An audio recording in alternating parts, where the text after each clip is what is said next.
Today, we're going to learn how to create hand surface buffing AI videos. Let's get started. First, we're going to copy this prompt. You'll find the link in the description and the pinned comment. Then, we're going to send it to ChatGPT. ChatGPT will suggest 10 ideas for creating the video, and we'll choose one of them and send the idea number back to ChatGPT. It will then create everything for us.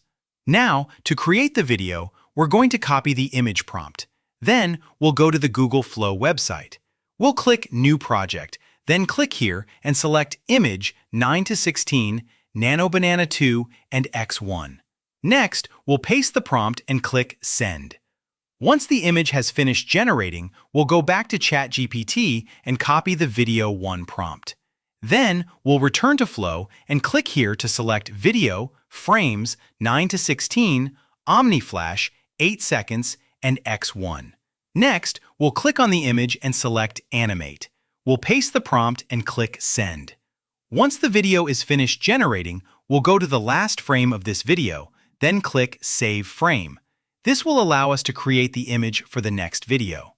Then, we'll go back to ChatGPT and copy the Video 2 prompt. After that, we'll return to Flow, click on the image, select Animate, then paste the prompt and click Send. And that's it. Goodbye.